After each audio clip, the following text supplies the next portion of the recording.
We'll get started. Today's topic, we're going to learn about identity theft in the dark web by myself, Tom Kreuzer. And I want to thank everyone for coming today. And let's get going. First, a little bio about myself. I'm known as the PC guy because I had the personalized license plate called PC guy. I'm the son of John Kreuzer here at Carondelet. He's in back there. I retired from 3M after working there over 40 years in their information technology or IT department. I'm an officer and presenter still with the 3M Personal Computing Club for over 40 years. So I've had personal computers all these years and big mainframes and things like that at 3M. And 3M Personal Computing Club at its height, we had over 1,200 members. And a lot of the presentations I do the same presentation to this group. And we can all share information there. I do offer free computing help. I know you've got a couple of people on site here where you can schedule time in that. But if you also have a question, you can send me an email or I do have some business cards if you want a business card. I mentioned that I'm thrifty, not cheap. So if there's an inexpensive solution, I usually look for that. So whether it's software or hardware or things like that, there's usually some inexpensive way to do a lot of things today. The topic for next month, we've already set it up. That'll be April 19th. That'll be from 3 till 4 p.m. because this room was not available from our regular time there, so it'll be a little later from 3 to 4 on April 19th. And it'll be on organizing and storing digital documents. We'll talk about how to gather some of your documents together, how to set up a filing system for it, and where to store it. So, and some tips along the way. Along with my sister and brother-in-law, we put on a Fix-It clinic here at 3M. We just got done a week ago with our March 13th, I believe it was. We had a Fix-It clinic, and usually we do it every 2 months. So we'll be scheduling one probably in May there. And so if you do have things that, small appliances, lamps, electronics, mobile devices, anything, any question, we'll attempt to fix it. We got glue, we got all kinds of things to try and do it. I was just talking about the meetings. We record, or I record the meetings and the handouts and put them out on the website. And so if you go out to the website and look for Tech Help, the Tech Help will take you to a section where you can get the calendar, the Fix-It clinics, the presentations, resources. This is where the past meeting recordings and handouts are. And then also an FAQ, you can ask questions or that way also. Okay, let's get to our main topic today, which is identity theft in the dark web. What do the Minneapolis schools, T-Mobile, Norton LifeLock, Uber, LastPass, PayPal, Twitter all have in common? Anyone want to take a guess? They all have data stored. Yes, that's correct there. The Minneapolis has especially been in the news the last couple of weeks there with ransomware attack that took a lot of their data and has exposed it. And so kind of a timely, when I set this up a couple months ago, over half of these companies hadn't even had a breach. This is just in the last couple of months there. They've all suffered massive hacks just this year, so in 2023. After almost all of these data breaches, stolen data is sold on the dark web, and people who steal the data are making thousands to millions of dollars for the person stealing the data. They resell it to other people who, and we'll talk about what they do with it there. This is just a little information on some of the data breaches last year in 2022. There were 4,100 publicly disclosed data breaches. So lots of data breaches. And unfortunately, there's nothing that you and I can do to protect these companies from having data breaches. They can't even keep their own data safe and secure there. So over 22 billion records were stolen and being sold from these data breaches out on the dark web. The most common information that's stolen in these data breaches is you have email accounts. 88% of them, they steal an email account. 62% of them, they steal a password. And then after that, you have a whole bunch of stuff like names, phone numbers, social security, credit card numbers, bank numbers, and you name it. Lots of stuff being stolen there. This graphic on the side is kind of showing some of the major ones. Apple and Meta had data breaches and the costs and what data was stolen here. But this is just to show you that these data breaches are happening all the time because there's so much data out there, and all it takes is one little slip up and these hackers are able to get at other people's data there. Are you going to talk about how you might know that you've been breached? Excuse me, what was that? Are you going to talk about how I would know if somebody stole my data? Yeah, I'll talk about how you'd know that somebody sold your data. And basically what I tell people, and you'll see a little bit later, is everybody's data has been stolen. So even if you don't have a computer, even if you don't have a smartphone, even if you don't have a tablet, your data is out there. An example would be the state of Minnesota has databases on people. So let's say you didn't have a computer at all. Well, the state of Minnesota has information about you. And guess what? People break into their computer and steal the information. So, and I'll show you some tools on how you can kind of monitor and check on some of these things. But the basic rule is everybody has been affected by a data breach. Because another example is, what was it, 2 years ago or 3 years ago, you had one of the major credit card companies, Equifax. Equifax had, I believe it was 100 million accounts were breached, which in the United States. So that's 1 in 3 Americans, your data was breached from Equifax. And well, we'll talk about what to do about some of this stuff and things like that. But what is identity theft? Well, identity theft is when the thieves use someone's personal data to take over or open new accounts for financial gain.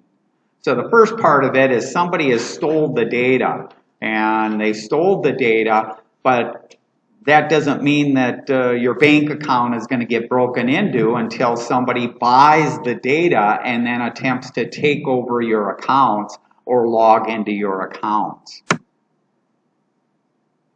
Personal data, as we talked about in the previous slide, includes things like names, date of birth, social security numbers, account numbers, email, bank accounts, credit card numbers, PIN numbers, passwords, addresses, phones, and just a ton of information. Also Medicare numbers, it used to be the Social Security number, and then when the Social Security changed it to a Medicare number, now it's the Medicare number that is more valuable than a Social Security number if you're attempting to hack into somebody's Medicare account or try and do some things there. So your personal data is always at risk and can be stolen long before you even realize you're a victim. Like the Minneapolis school, most of the people didn't know that their data was stolen until it came out on some of the news channels and in the papers there. But the data itself was stole from the Minneapolis school last just in November or December. So months earlier, the data was actually stolen, because some companies, it may be a year after it's stolen before they even realize that somebody has broken into their system. Because somebody just kind of like going into a store and taking stuff out, and the owner doesn't realize that stuff is missing until a month later or 6 months later or a year later. Then they recognize that, hey, something's not right here.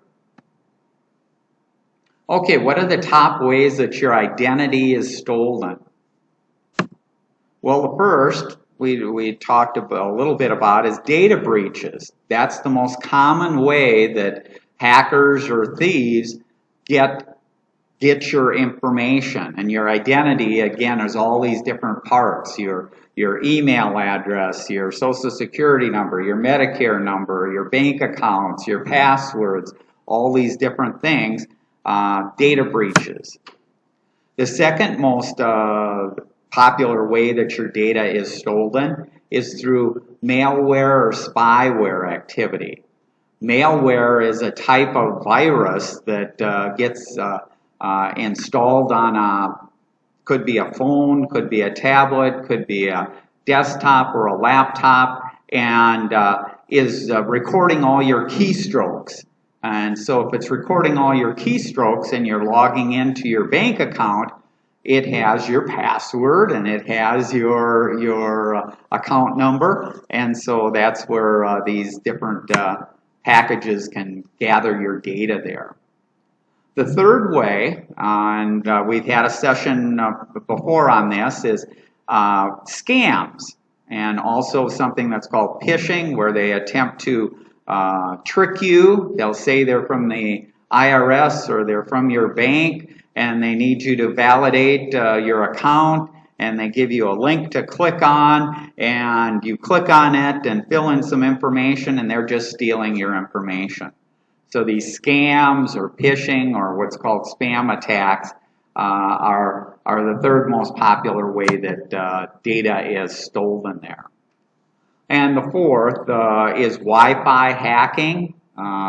People used to be really afraid of this, that while they were using their laptop or a phone or things like that, somebody might be seeing the activity that they're doing. And that's very, very rare. It's more these other top three that most likely your data is stolen on.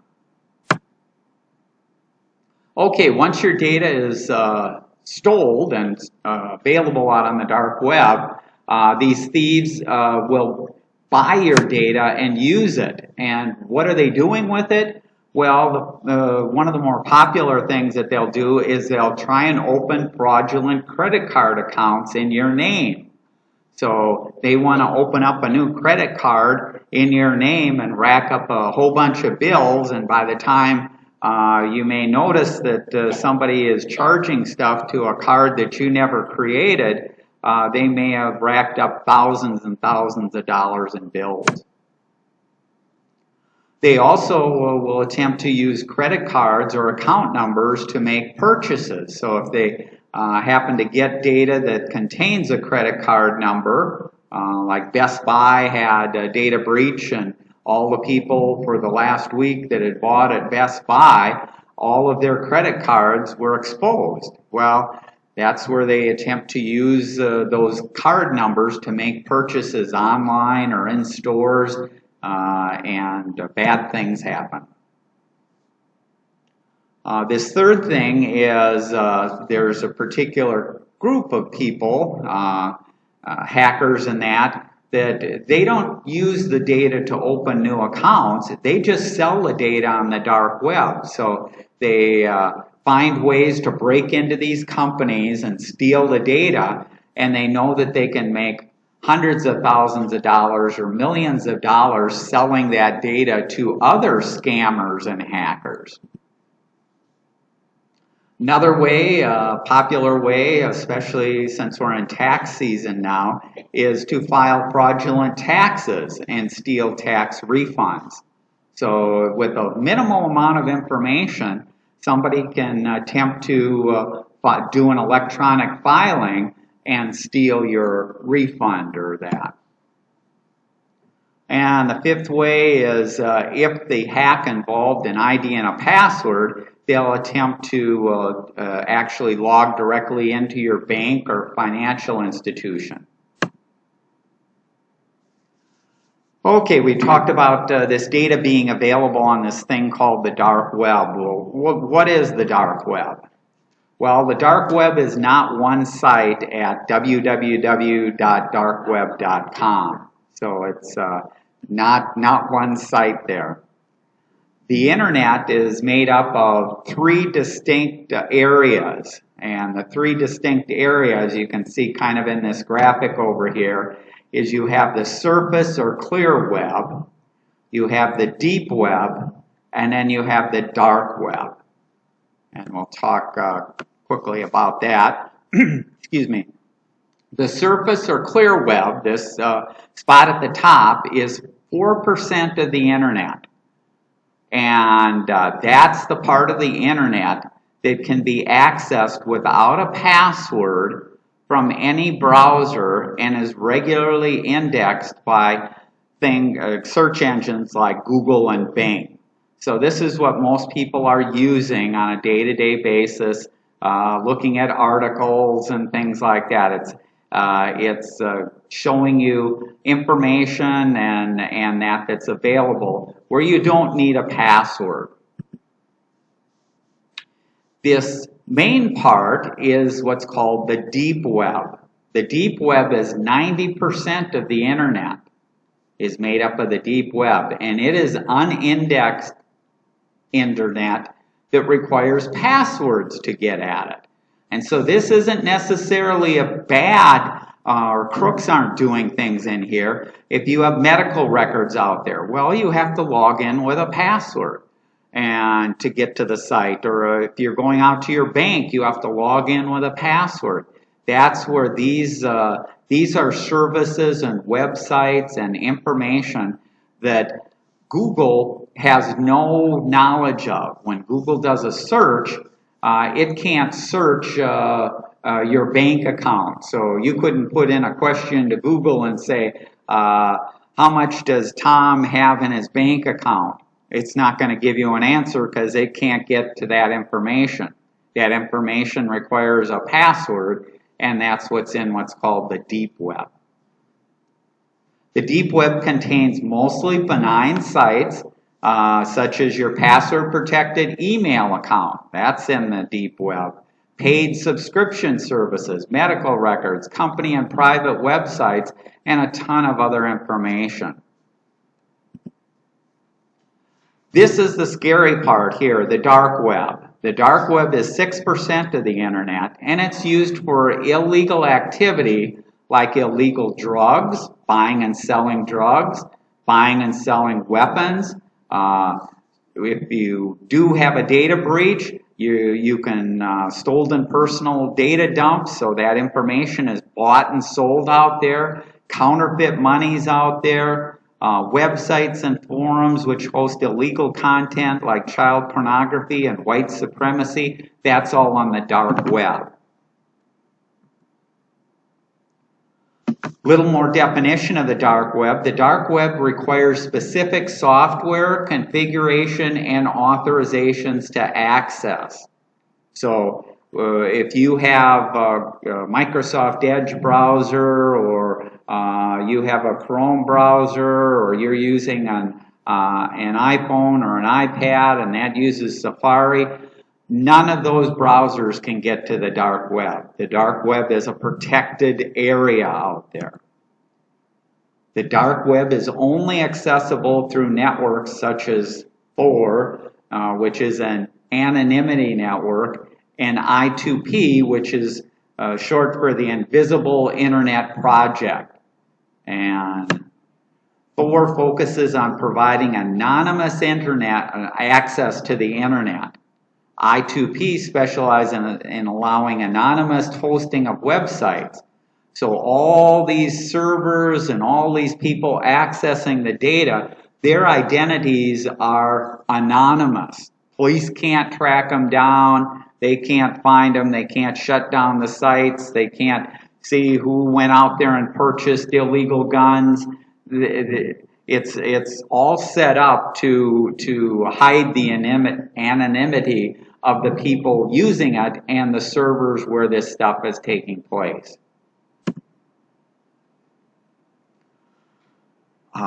Okay, so what is the dark web? The dark web sites increase the value of their stolen private data by aggregating it with other publicly available data. So whenever you have a data breach, that data breach may just have a few pieces of information. And let's say that data breach has your email address, it has a password to get into that site. So the password, let's use the Minneapolis schools, the password to get into the Minneapolis schools that you have, and then it has your telephone number.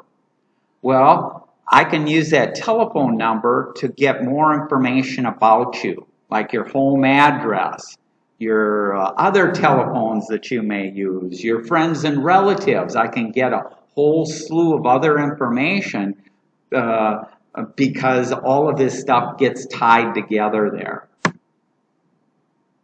And the more information about a person, that makes that information much more valuable. Now, I don't know if you can see too much on here because it's pretty small, but I put a couple examples. These are a couple examples from the dark web where the data that's out there, personal data that's out there, a couple of examples there. You can get W-2 tax information for a whole bunch of people, and the cost is $8.49. I can buy that. And then a hacker may say, okay, I have that information, then I'm going to try and break into this other person's bank account using that information. So that's why they buy it, and the more information about a person, the more valuable it is. So you can see here's some other examples where PayPal information, when PayPal had a data breach, that was selling for each person that you wanted $247 it cost you. So I could go out there and I could say, I know Betty's email address. I want to see if I can get her social security number. I can go out here and just like shopping, I can go to this site. I can say, this person says, oh, I have Betty's social security. I have this, I have that, and this is what it'll cost you, and then you pay for it. And usually you pay for it in what's called cryptocurrency, and none of it's traceable. The police can't trace it back to anybody, doesn't know who the buyer is, doesn't know who the seller is, but now I have information about Betty that I might be able to use to break into her accounts and get access to things there. So the buyers of this information are spammers. In some cases, they're spammers. So let's say they got a whole bunch of email addresses. Well, that's one of the ways you get all these junk emails, is somebody buys them, and I could buy 100,000 emails for probably $50. Well, if I can trick 4 or 5 people of these million people out there to click on it and do something, that's more than paid for the $50 that I paid for that full list. So scammers and hackers continue to use this information because there's money to be made. Let's look at a quick video here if we can.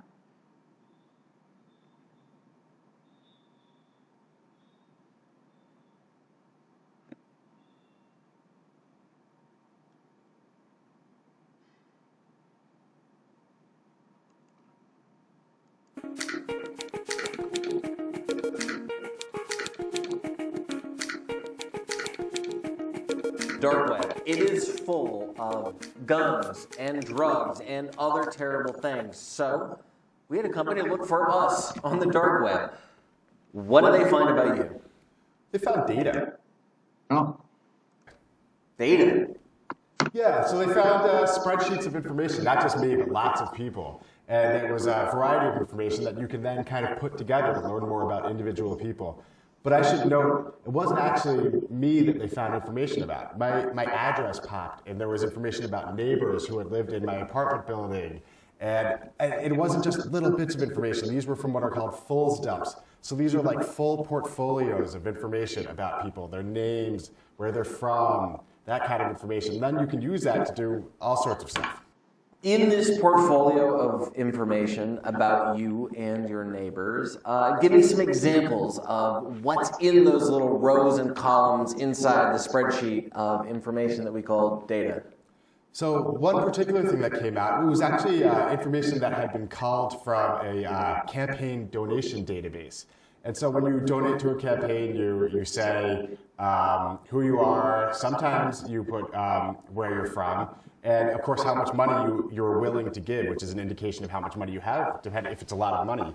And then they were able to, of course, match this to the actual address where the people came from. If you have this information, and then maybe, for instance, you have an email address, you could really start to put together a profile of a person to replicate them. And I bring up email because that's where you were vulnerable. Yeah, so it turns out that I was included in a number of different dumps, my email address, as well as my phone number and my UDID. Now, my UDID is my phone, my iPhone's unique device identifier. With that information, I was able to plug this into a Google map and see exactly where my phone had been at almost any given moment in time. You were truly much more vulnerable on the dark web than I was, and I'm really happy about that. My random address pops up, but that's, I mean, your UDID is everything about you in some ways.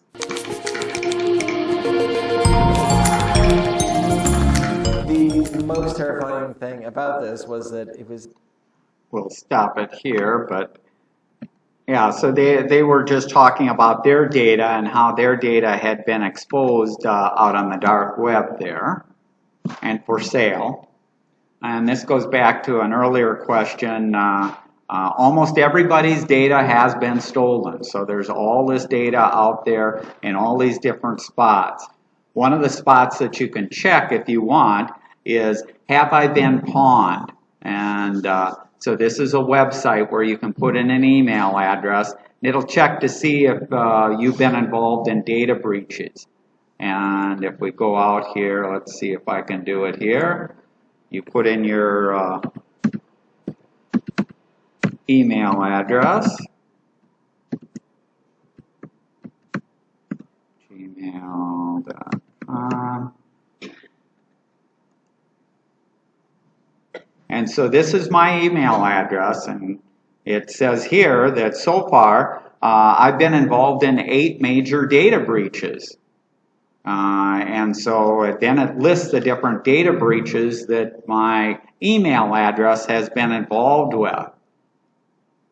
And then it'll say any additional information that is gotten from these different data breaches. It'll tell you which information. And you can see here that email addresses so it's saying here in its databases of email addresses that have been compromised, there's over 12 billion email addresses. So almost everybody has been breached. If you haven't been breached, you're the rare exception there. And so this site can kind of tell you that you have been, your email address has been involved in a breach there. Pasted just means that somebody has captured your information and bought it there. So frequently a data breach will happen and people will go, well, somebody hasn't broken into my bank account and something hasn't happened, and they think that they're safe. And that may go on for 6 months, a year, could be 5 years, and then a hacker gets a hold of the information and then attempts to break into your accounts. So you can't just go by, well, there was a data breach and I didn't immediately have a problem there. It can be up to years later that you actually have a problem. Okay, now that I scared you, and the first ones were meant to scare you, you don't be like this guy and freak out, because you can see my email has been involved in 8 data breaches. I'm not up here going, the sky is falling, the sky is falling. In this case, I'm saying, hope for the best, that nothing ever happens, but you want to prepare for the worst. Assume that somebody has this information. And if you assume that somebody has this information, we'll talk about tips to protect yourself. So there's a lot of things that you can do to protect yourself. So now we'll get into some of these protecting here. Okay. And I don't list them by number 1, 2, and 3, but if I did, this would be the number 1, 2, and 3. And if you come back or take anything away from this presentation, this is the item that you want to take away from this presentation. Now, create strong passwords. So strong passwords means the combinations of letters and numbers and something that nobody could ever guess. And it has to be unique for each of your online accounts. So you don't want to use the same password in Facebook as you use in your Wells Fargo account or your US Bank, or you want to have separate passwords for every account that you have. That way, if there's a data breach in one of them, it doesn't affect all of your different accounts there. And so you also want to change them routinely. So an example like a US Bank account, change that password at least once a year and never reuse the old ones. And I know some people are saying, oh, it's hard to keep track of that. I've got Post-it notes, or I have a booklet that you put things down in. That's a no-no. You don't want to be using Post-it notes. Even though I work for 3M and I love people to use Post-it notes, don't use them for passwords. What you want to use is you want to be using a password manager. And a password manager, the one that I recommend, but there are a number of other ones out there. This is free to use, doesn't cost anything. Bitwarden. And Bitwarden, we talked about it before. You can go back to the previous presentation about this in April 2022. I did a learn about on online security and passwords, where you can get more detail there. Also, I don't recommend using the password managers that come with the browsers. So some people will say, well, I'm using the browser, I use Chrome, or I use Microsoft Edge, or I use Safari or that, and it prompts me to save the password. Well, that isn't as safe and secure as what these password managers are. Plus, these password managers will make sure that you're not using the same password for multiple accounts. It'll keep track of your history of when you last changed it, and they're available on all your devices. So I can get my passwords from my phone, from my tablet, from my laptop, and the passwords themselves are long and strong. They have no meaning whatsoever. So no one would ever be able to guess what it is out there. I mentioned here, yes. Is a PIN a password? A PIN is a slightly different than a password. That's usually just a number. Usually just a number, like you may have a cash card, and that has a PIN that you put in when you're getting money out or things like that. But a PIN is a form of a password. It's just a simplified password there. And it's safe to use it. I use it to get into my computer. To get into your computer, the PIN that you use to get into your computer, excuse me, only stays in your computer. So that PIN is not used to get into your email or your bank accounts or anything like that. So That's okay. yes, so a PIN to get into the computer is okay there.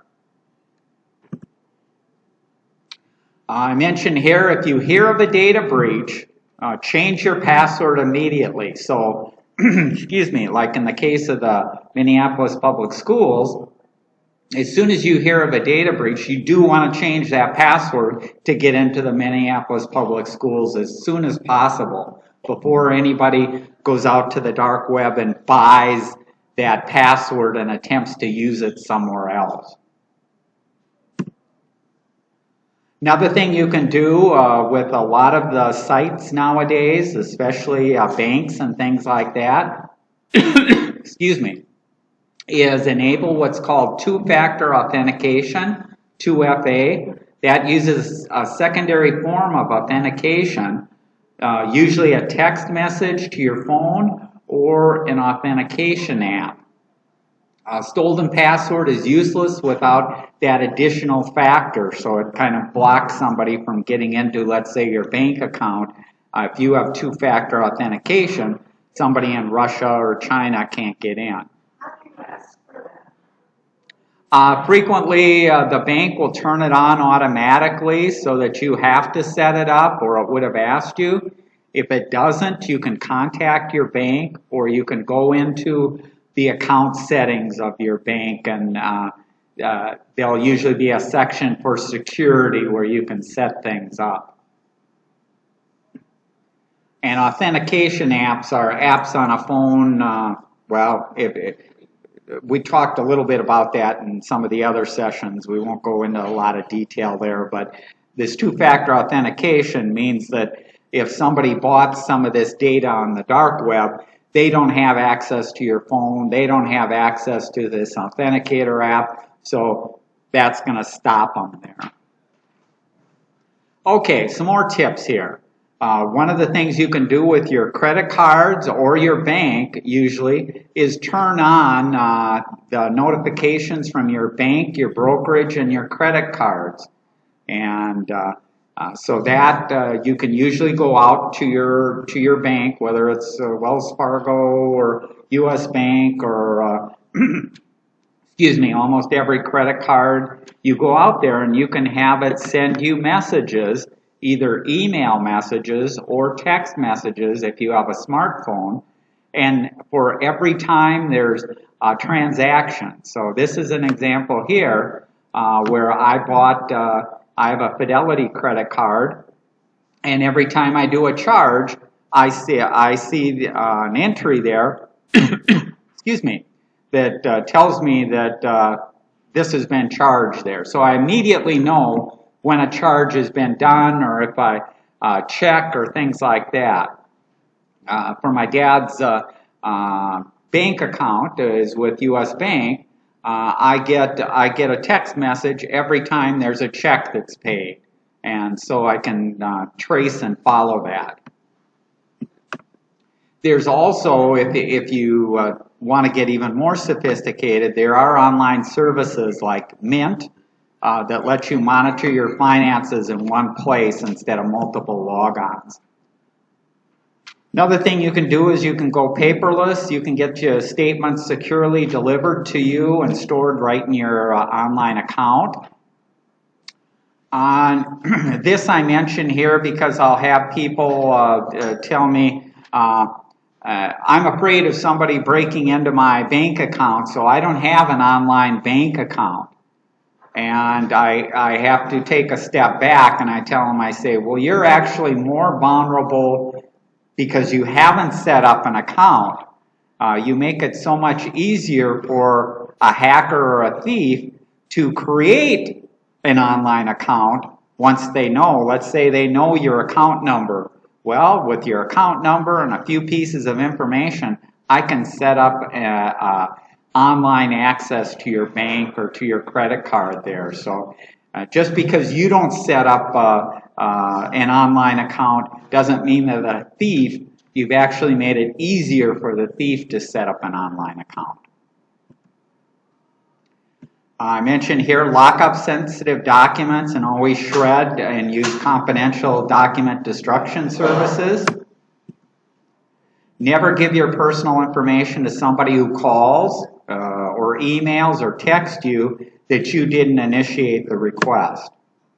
Don't respond to a click, links in a text or an email or a social post from somebody claiming to be a government agent, a company, or a bank if you didn't initiate the request. And we've talked about it before. If you ever do want to check, as let's say it says your Amazon account has been frozen, and you have to click on this link, or they're gonna shut it down. And what you can do there is go out to your browser, and if you've saved a bookmark, use that bookmark to go out to your Amazon account and check out there. And 99 times out of 100, your account has no problem whatsoever. This was just a hacker trying to get you to click on something to go to a different account and capture your password and account information. If you're not familiar, there's 3 credit services within the United States: Equifax, Experian, and TransUnion. And you can request reports from them for free. So you can go out there and you can request these. I recommend setting it up. Do one about every 4 months. And that'll tell you activity on your account, whether there are new accounts set up, new credit cards set up in your name and using your credit.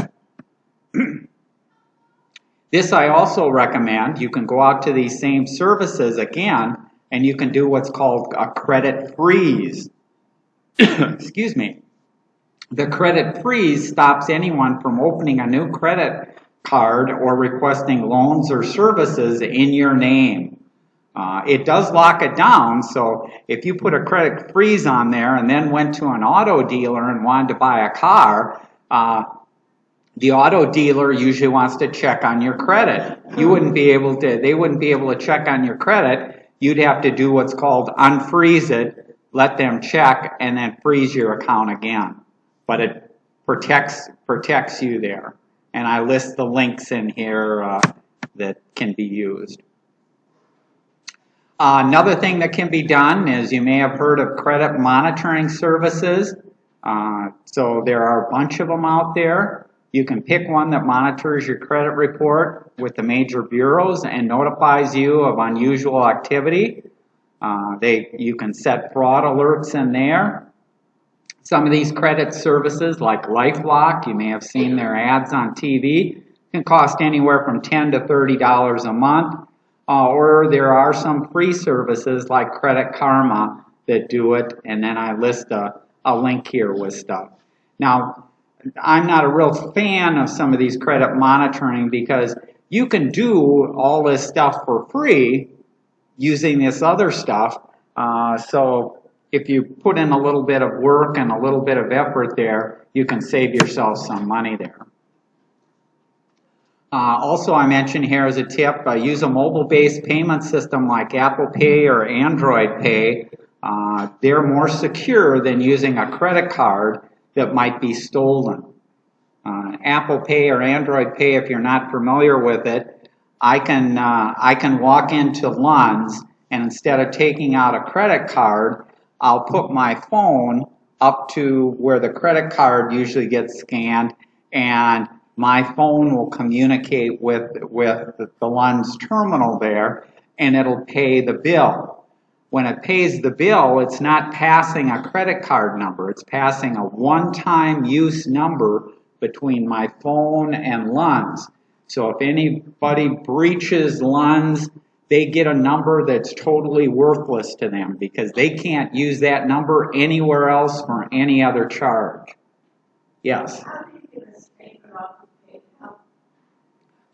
You just go out to PayPal, and there's a section just like a bank. It says statement, and also PayPal will send you once a month an email that lists, here's a recap of your your activity for the month. So it's kind of like a bank. You Google PayPal instead of account. if you log into your PayPal account on a laptop or a desktop there, you'll see a number of things that you can do out there. One of them is to look at your statements or your past activity. How do you set up the initial account? Excuse me? How do you set up the initial account? You go out to PayPal and you go to sign up, and when you sign up there, it'll ask you for password, it'll ask you for information.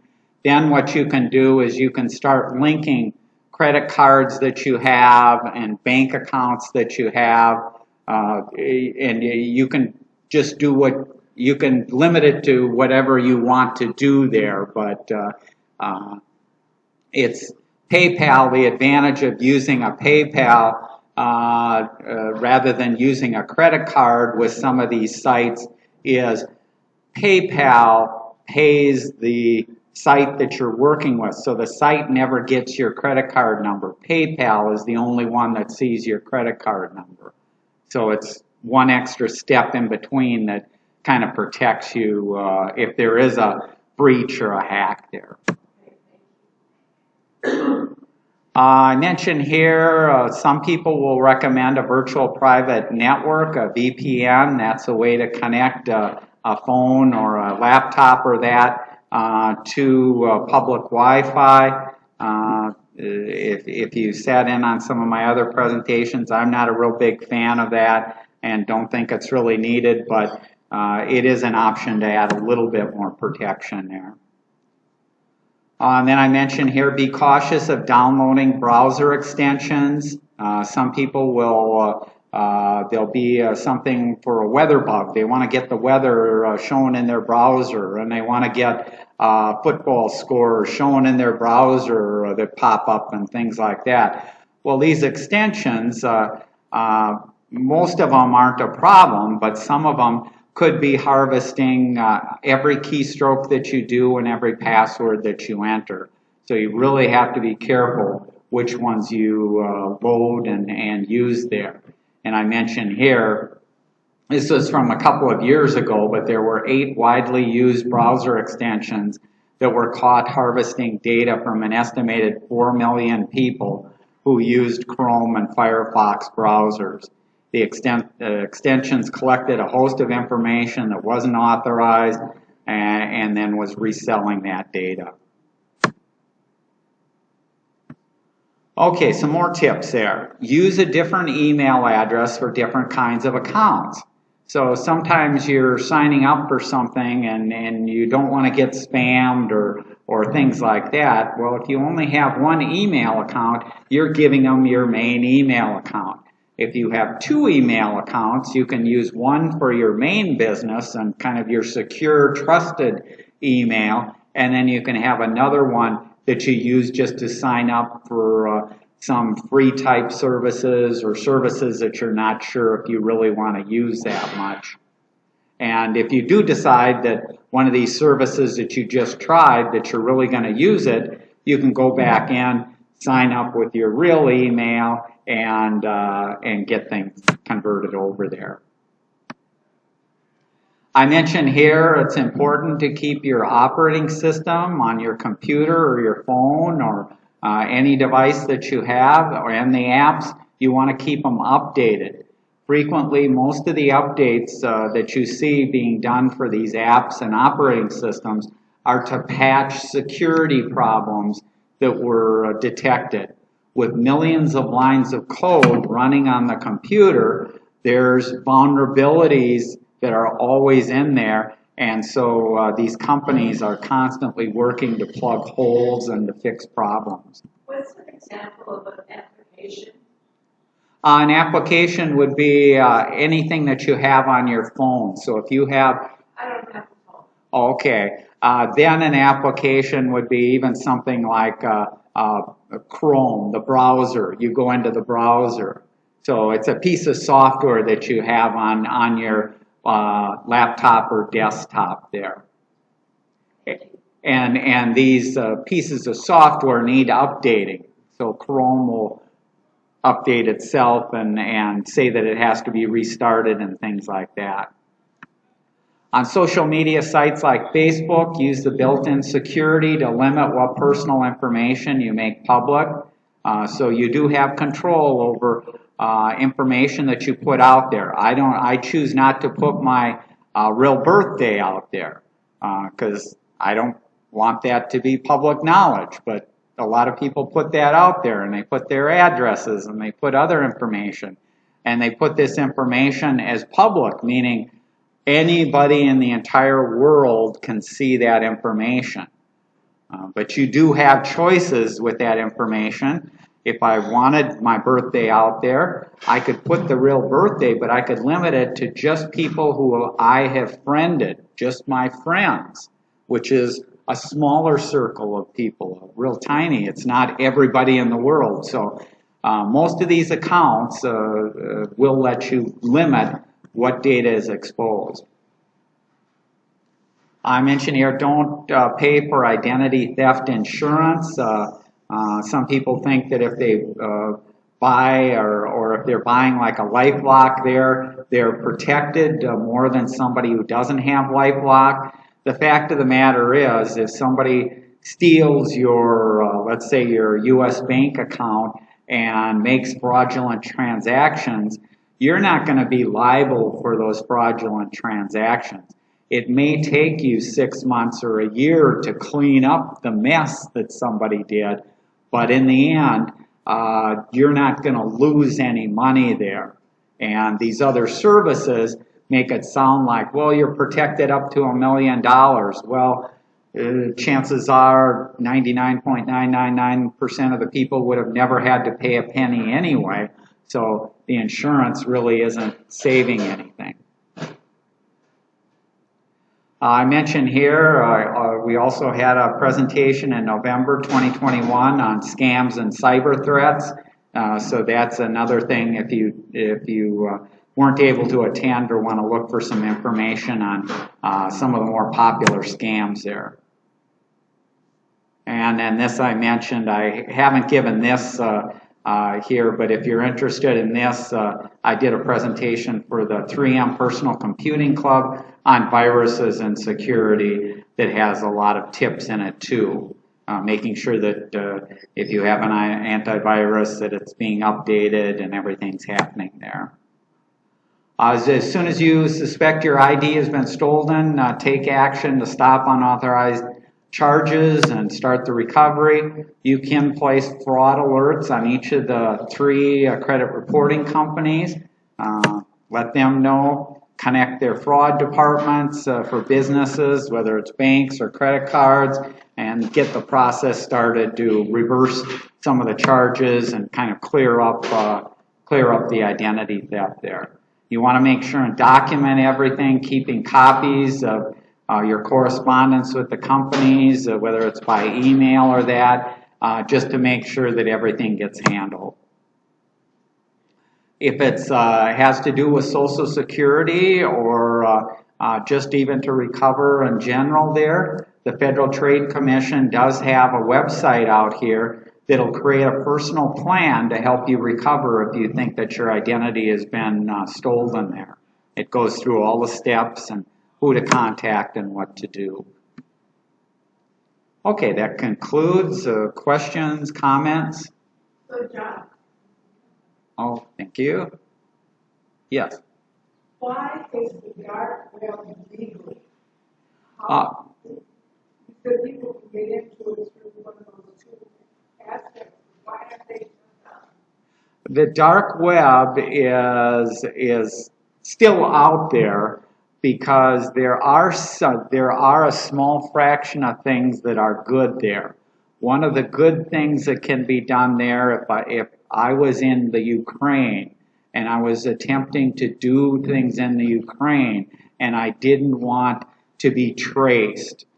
So there are valid reasons to have anonymity, be able to pass things and things like that. in certain situations. But in general, it's used for illegal activity, and it's kind of like saying, why do we have the U.S. mail system?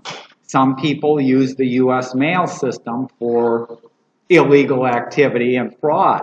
Well, the reason some scams and that go out is there's no way for the government to stop it, and there's no way for anybody to stop what's happening on the dark web, the way that it's set up and the way that it is operating there. So it's kind of a fact of life. It's kind of like saying, in the world we have good and evil. Let's get rid of all the evil. I wished it was that easy to say, who's going to make that decision that this is evil, and then, Would there be any reason why a normal citizen wants to get out of the dark web? No, 99.9% of the people never. You can't get to the dark web on your phone, on your laptop, using a Chrome browser. You cannot get to the websites to buy passwords, or to buy a gun, or to hire somebody to kill somebody else. You can't get out there with your normal. You have to specifically load specific software there, and know where to go, and then get permission to get into some of these sites there. So most of the people never get out there, but it is used for passing illegal drugs back and forth, payments and things like that. It's used for a lot of those things. Now, some people will say, well, I have a valid reason that I don't want the government tracking my sending $1 million to my relatives down in Bolivia. Well, how do I know that your relative in Bolivia isn't a drug cartel? You just don't know there. Other questions? Yeah? I have no trouble understanding that whole thing about browser extension. If I never looked at browser extension, how would I know? Yeah, good question. Betty's leaving because I think they have a procession at 3 o'clock downstairs. So if anyone has to go for that, fine. I'll stay around here. Yeah, let's. So here I'll show you where I am. So here I am. I'm in the Chrome browser here, and if I go up to this corner up here, I can go down here, and I can go to this thing called More Tools, and you'll see on here it says Extensions. This will show me what extensions. So these are various extensions that I have loaded into my browser, and you can get extensions loaded in your browser. You may have just went out to a website and it said, would you like to have the current weather showing up in the title of your browser or down on the bottom of your screen? That loaded an extension and connected it in there. And these extensions, you have the option of removing them. So I could remove any of them here, or I could turn them off if I choose not to have them automatically loaded when my browser starts up. But you can see one of the extensions here is for Bitwarden. This is my password manager. So this is what makes it real easy for me to use my password manager when I go out to websites and to look up information. Another one I have here, it blocks pop-up ads. So I prefer not to have a lot of pop-up ads in that, and this doesn't get rid of everything, but it gets rid of a lot of them there. So I choose to put that in there. And then another one that's turned on is I do things with Google Docs for doing some word processing and spreadsheets. So I like to have this one on. These other ones I'll turn on and off when I need it. There's one for OneNote, and then another one is for modifying colors that are in a website. I can easily modify colors if I turn this on or off. Do that for my Apple devices? Your Apple devices, again, depends on the browser that you're using. If you're using Safari, which is the default Apple, that does not support extensions. Okay, and I don't have to worry about it. Right, but if you're using Chrome or Firefox or Microsoft Edge, those are examples of browsers that support extensions. And that's where it gets to be that blessing and a curse. The blessing is you don't have to worry about extensions, but then you don't have the power of extensions. So good extensions can make your life easier. Bad extensions can steal information or do things. So it's a good and bad. Yes, Betty. Okay, so the session has changed to 3:30. Other questions or comments? And like I said, the first part was meant to scare you a little bit because it is scary. The dark web is scary. Data breaches are happening all the time. I can't do anything to the state government or the federal government to make sure that they don't have a data breach. So it's out of my control if data gets stolen in some of these cases. All I can do as a citizen or that is make sure and change my passwords, set up this monitoring so that you know that somebody isn't illegally using your credit card or your bank and so if you do these things, you've made it so difficult for a hacker to gain access to your bank accounts and information that they're going to go for the easy targets, the ones who don't have the multi-factor authentication, that haven't changed passwords. So a password that was set up 5 years ago or 10 years ago is the same password, and it was on a site and you use the same one on your U.S. bank as you used on this site. Your Facebook and your U.S. bank is the same. Well, again, your chances of getting hacked or having a problem are much greater when you're reusing passwords, when you're not changing them, and that's where the number one thing is a good password manager there. Question, comment? And if you do have any questions after, feel free to email me or give me a call or whatever there and we can talk. Okay? Well, thanks for coming and stay safe.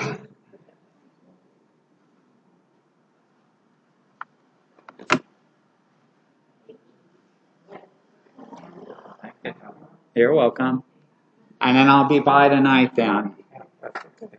What's that? That's okay. Yeah. Okay, 1 second here. Let me stop my recording.